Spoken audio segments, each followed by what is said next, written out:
Good morning मित्रांनो. थंबनेलवरून तुमच्या लक्षात आलंच असेल की मी आज कुठे आलो आहे आणि तुम्हाला कोणतं ठिकाण दाखवणार आहे. तर ते ठिकाण दाखवण्यापूर्वी तुम्हाला थोडीशी एक बॅकग्राऊंड देतो. मी आता ह्या पुणे सातारा हायवेवरून जात असताना वाटेत कापूरहोळ असं गावाचा बोर्ड लागला आणि कापूरहोळ बोर्ड लागल्यानंतर असं मला क्लिक झालं की अरे ह्या ठिकाणी काहीतरी आहे म्हणून. आणि जस्ट माझी लिस्ट चेक केल्यानंतर कळालं की संभाजीराजांच्या दूध माता धाराऊबाई ह्या धाराऊंचा ह्या गावामध्ये वाडा होता. तर गाडी वळवली त्या ठिकाणी. ह्या धाराऊ मातांचा इतिहास असा आहे की 1657मध्ये संभाजीराजांचा पुरंदर किल्ल्यावरती जन्म झाला होता. 4 मे 1657. आणि त्यानंतर महाराणी सईबाई ह्यांचं आजारपण चालू होतं त्यावेळेला. त्या आज खूप आजारी होत्या, ज्यामुळे त्या लहानग्या शंभू बाळाला दूध देऊ शकत नव्हत्या आणि शंभू बाळाची खूप उपासमार होत होती. सो त्यावेळेला जिजाऊ मातांना असं कळालं की कापूरहोळ गावामध्ये, कारण हे कापूरहोळ गाव पुरंदरपासून तसं थोडंसं जवळच आहे.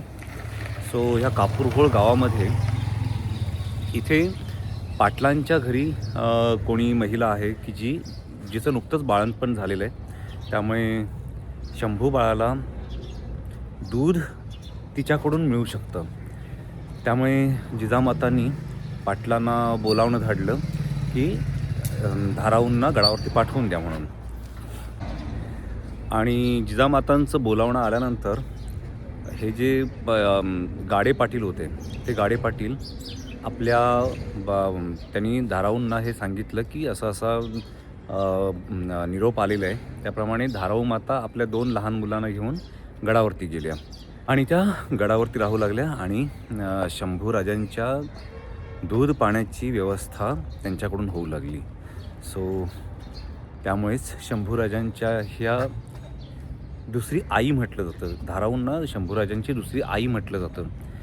कारण सईबाई त्यांचं निधन पुढच्याच 2 वर्षांनी, शंभूराजे 2 वर्षाचे असताना सईबाईंचं निधन झालं होतं. त्यामुळे शंभूराजांचं पूर्ण संगोपन हे ह्या धाराऊ मातांनी केलं होतं. आणि आता माझ्या मागे जो वाडा दिसतोय, हा वाडा त्याच धाराऊ मातांचा आहे. परंतु हा तोच वाडा नाही, त्याच वाड्याच्या जागेवरती बांधलेला हा दुसरा वाडा आहे. तर आता तुम्हाला मी वाडा आतून दाखवतो.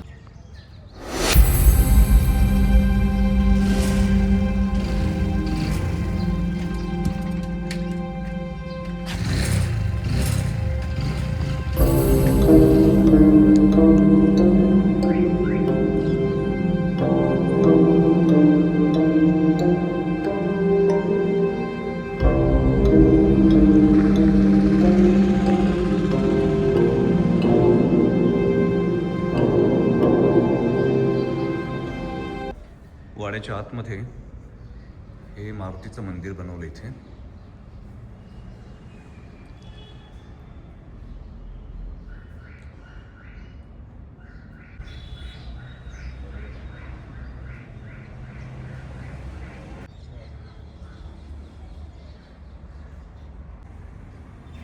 हे इथं बनवलं हे धाराऊ मातांचं स्मारक.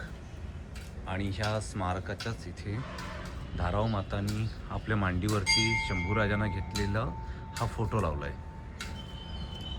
वाड्याच्या आतल्या भागामध्येच इथं हे महादेवाचं मंदिर बनवलं आहे.